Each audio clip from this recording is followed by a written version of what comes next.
있습니다. 현재 검찰보다 더 강력한 공소청이 만들어지는 거예요. 전권 송치에 직접 수사. 보안 수사권.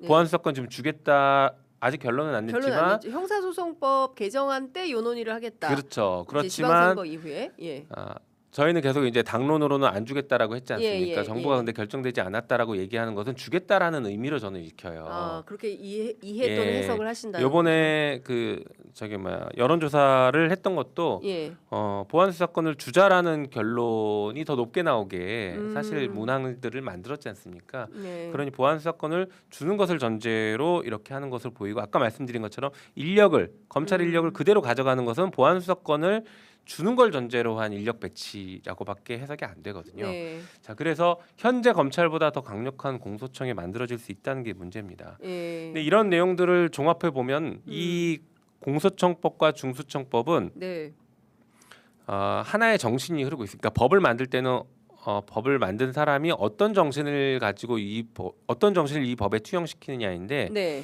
이 법에 흐르는 정신은 경찰 통제를 강화하겠다라는 정신이 흐릅니다.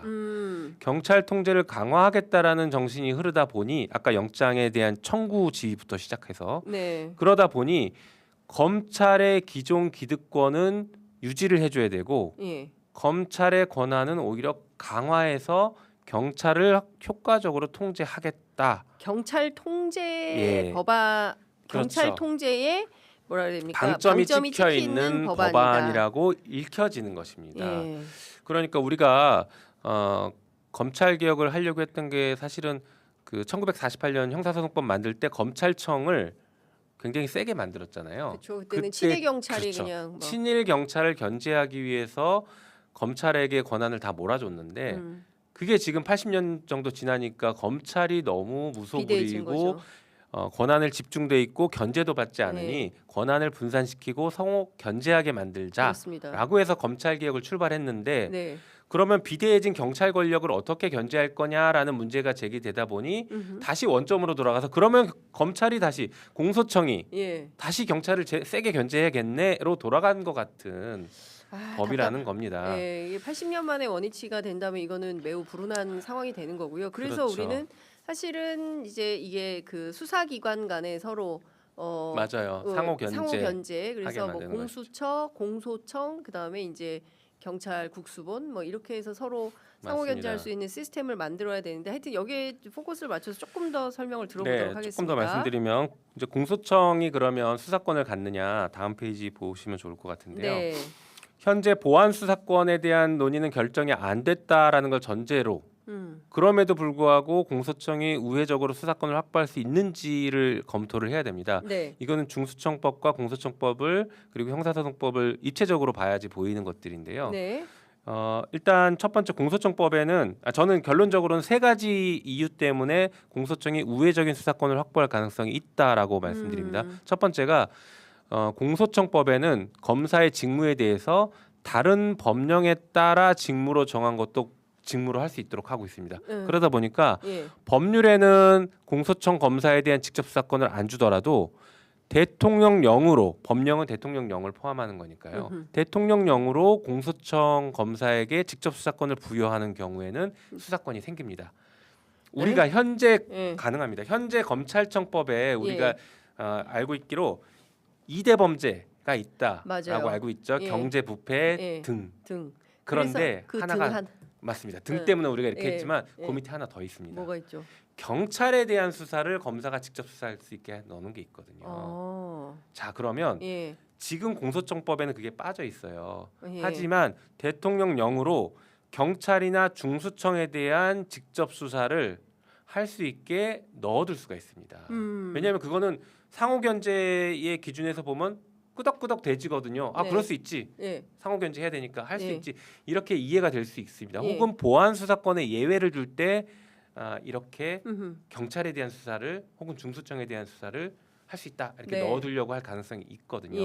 그러면 이걸로 수사권이 살아나면서 음. 관련 사건 수사할 수 있고 여러 가지로 점점 넓혀갈 수 있는 가능성이 생기는 거죠. 그 윤 때도 그 한동훈 법무부 장관이 그런 방식으로 해서 사실상 모든 대통령령으로 모든 대통령령으로. 범죄에 대해서 다 수사를 할 수 있게 문을 열어서 사실상 형해화시켜 버리는 그런 그러니까 문재인 정부 때 했던 검찰 개혁 방안이 완전히 형해화되는 그렇죠. 그 단초를 연 게 그 대통령령 아니겠습니까? 맞습니다. 근데 또 이제 이렇게 된다는 예, 거죠. 그래서 그 가능성이 있고 두 번째 가능성은 중수청과의 결합입니다. 네. 이게 중수청이 사건을 인지를 하면 입건을 하면 검사한테 바로 통보를 해야 됩니다. 예. 그리고 중수청은 중대범죄라고 하는 이 사건들을 우선 수사권이 있어요. 다른 수사기관이 하는 것들을 가져올 수가 있습니다. 예. 그래서 중대범죄를 중수청으로 다 몰아서 가고 검사가 사건 초기부터 바로 알게 됩니다. 게다가 검사가 특정한 경우에는 사건에 대해서 이 사건으로 입건해야 돼라고 입건 요청을 할 수 있습니다. 예. 그리고 더 중요한 건 검사에게 송치되기 전에라도 광범위하게 의견 개진을 할 수 있게 법에 넣어놨어요. 중수청법에. 네네네. 그러니까 저걸 종합하면 공소청은 중수청을 일종의 하부 기관으로 삼아서 직접적인 실질적인 수사를 할 수 있는 수사권을 확보한 것 아니냐라고 평가할 수 있는 문제가 발생합니다. 그러니까 이를테면은 중수청과 공소청이 이제 서로 대등한 관계가 아니라 공소청의 그렇죠. 하부 조직 비슷하게 중수청이 되면서 공소청의 지휘를 받아서 중수청이 수사를 하게 되는. 그렇죠. 그러다가 나중에는 야 이거 뭐 비슷비슷한데 그러냐 네. 합쳐라 이렇게 그렇게 갈 가능성이 매우 농후하다. 네, 아까 말씀드렸던 영장 청구에 대한 지휘까지 할 수 있다 보니 네. 저게 빈말이 아닐 수 있는 겁니다.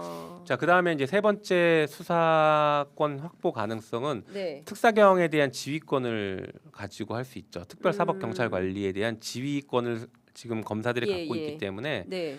실제 수사를 지휘할 수 있는 수사 인력을 가지고 있는 거라고 봐야 됩니다.